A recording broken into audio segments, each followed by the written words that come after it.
مولانا یونس صاحب تھے یہ پونا والے، وہ یہ کہا کرتے تھے کہ بھائی ایمان کا سفر ایک بالشت کا ہے. کیا کہتے تھے؟ ایمان کا جو سفر ہے وہ بہت مختصر ہے، وہ ایک بالشت کا ہے. وہ یہ کہتے تھے یہ زبان کا بول دل میں اتر جائے، زبان کو اور دل کو ناپ کر دیکھیں یہ ایک بالشت کا فاصلہ ہے. یہ زبان کا بول دل میں اتر جائے، یہ ہے ایمان کی حقیقت. اچھا ایک وہ قصہ سناتا ہوں میں آپ کو. یہ قصہ حضور کے زمانے کا نہیں، یہ قصہ حضرت موسیٰ اور عیسیٰ کے زمانے کا نہیں، یہ قصہ آج سے تقریباً 80 سال پہلے کا ہے. یہ حضرت تھانوی رحمۃ اللہ علیہ کے ایک استاد سے شیخ محمد تھانوی، ان کا نام تھا شیخ محمد. یہ کہتے ہیں کہ ایک مرتبہ حج کو گئے. ان کی کسی کتاب میں لکھا، میں نے پڑھا بھی ہے وہ قصہ اور مجھے یاد بھی ہے وہ قصہ کہاں ہے. اور میں نے ہم سب کے مخدوم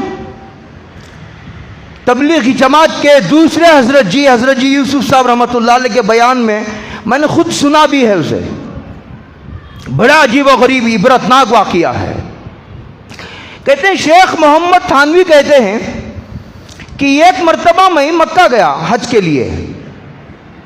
وہاں اب بھی معمول ہے، وہ پہلے سے زمانے سے چلا آ رہا ہے کہ ایک قبر میں دو تین جو ہے وہ میت کو دفن کر دیتے ہیں، اور اگر جگہ نہ ہو تو اس کی اجازت اب بھی ہے. کہتے ہیں کہ ہم وہاں ایک بوڑھے میاں کا انتقال ہوا، اس کے تدفین میں میں بھی شریک ہوا کہ دیکھیں یہاں تدفین کیسے ہوتی ہے.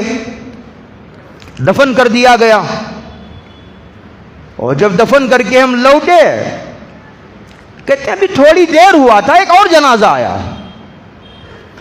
لوگوں کی رائے ہوئی کہ اس جنازے اس میت کو بھی اسی قبر میں دفن کر دیا جائے. تو جب دوسری میت کو دفن کرنے کے لیے اس قبر کو کھولا گیا تو کیا دیکھتے ہیں کہ چند گھنٹے پہلے جس میت کو قبر میں رکھا گیا تھا وہ میت غائب ہے.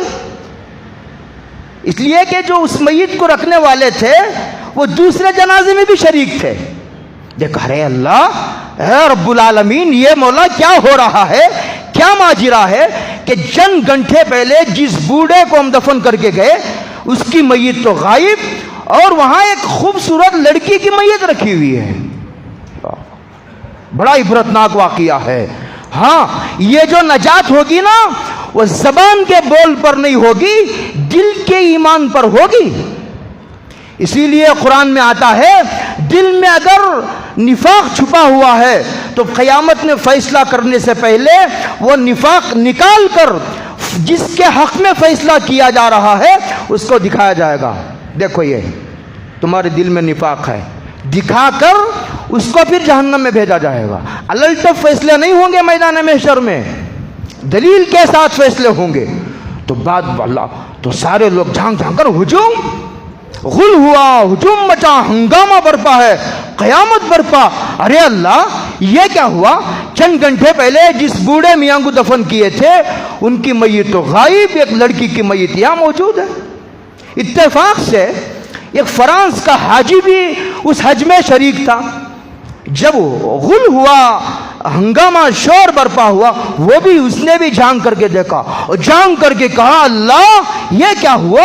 یہ تو میری شاگردہ ہے، اسے تو میں پڑھایا کرتا تھا، اس نے میرے ہاتھ پر کلمہ پڑھا ہے، اسے میں دین کی باتیں سکھایا کرتا تھا. ایک فرانس میں ایک چرچ ہے، اس کا ایک پادری ہے، اس کی بیٹی ہے. یہ چند دن پہلے اس نے چھپ کر کلمہ پڑھ لیا تھا میرے ہاتھ پر، اس نے اسلام قبول کیا تھا اور یہ بڑی مخلص تھی، اس نے دل کی گہرائیوں سے اسلام کو تسلیم کیا تھا.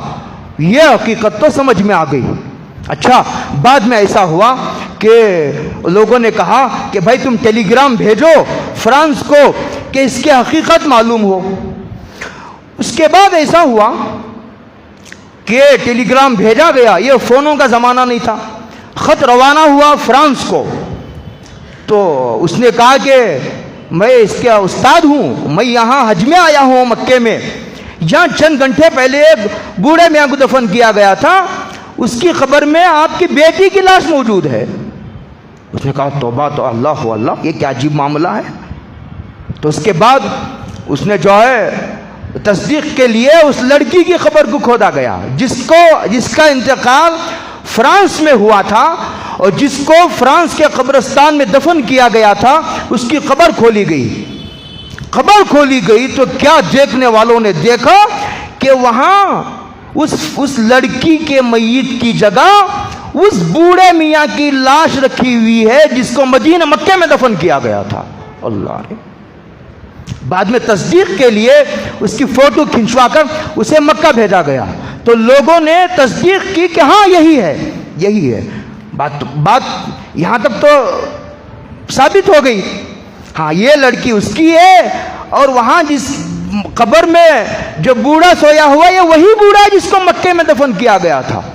لیکن اب سوال یہ ہے کہ اللہ، یہ فرانس کی لڑکی تو دل سے اسلام اس نے قبول کیا تھا، مخلص تھی، مسئلہ حل ہو گیا، لیکن یہ جس کو دفن کیا گیا تھا مکے کی قبر میں، ان کا نام تھا دہان، شیخ دہان۔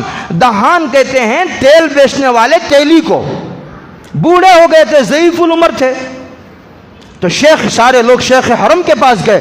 شیخ حرم عجیب و غریب معاملہ پیش آ گیا، کہ ایسا واقعہ ہوا کیا؟ تو انہوں نے کہا کہ ہم نے اپنے بزرگوں سے یہ مسلسل متواتر سنتے آ رہے ہیں کہ جس کے دل میں اسلام کے خلاف اعتراض ہوتا ہے، اگر وہ مکے میں یا مدینے میں دفن ہوتا ہے تو اللہ کی غیرت اس بات کو گوارا نہیں کرتی کہ ان کی میت کو ان مقدس مقامات میں رکھے، ان کو اٹھا کر دنیا کے کسی کونے میں پھینک دیتے ہیں۔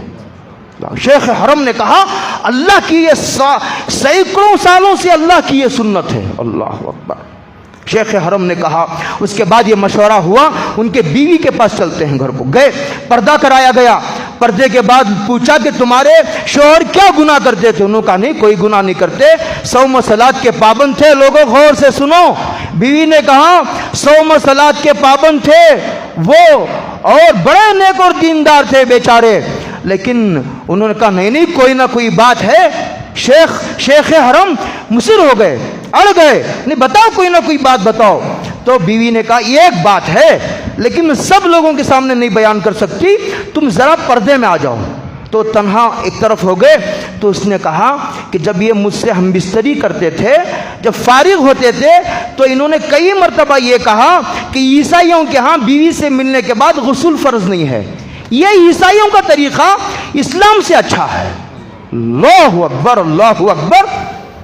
وہ آدمی جو صوم و صلات کا پابند ہے، حلال کہتا، حرم کی نماز پڑھتا ہے، مکے میں جس کے بارے میں حضور نے فرمایا اگر مکے مدینے میں کسی کو دفن کیا جاتا ہے، جب وہ قبر سے اٹھایا جاتا ہے تو معمون اٹھایا جاتا ہے، عذاب قبر نہیں ہوتا۔ اور حضور نے فرمایا جسے مکے میں یا مدینے میں دفن کیا جاتا ہے اس کا حساب و کتاب بھی نہیں ہوتا، عذاب بھی نہیں ہوتا، اس کا یہ حال ہے۔ اللہ سمجھ میں آ گئی حقیقت؟ تو میں بات وہاں سے کر رہا تھا، لوگ اسے معمولی سمجھتے ہیں کہ بزرگوں حضور ہمارے آئیڈیل ہیں، لوگ دوسروں کو آئیڈیل بنا رہے ہیں۔ اور ایک بات اور میں نے کہی، جس کی عظمت دل میں ہوتی ہے آدمی اس کو آئیڈیل بناتا ہے۔ اب یہ غور کر لو ہمارے دل میں کس کی عظمت ہے۔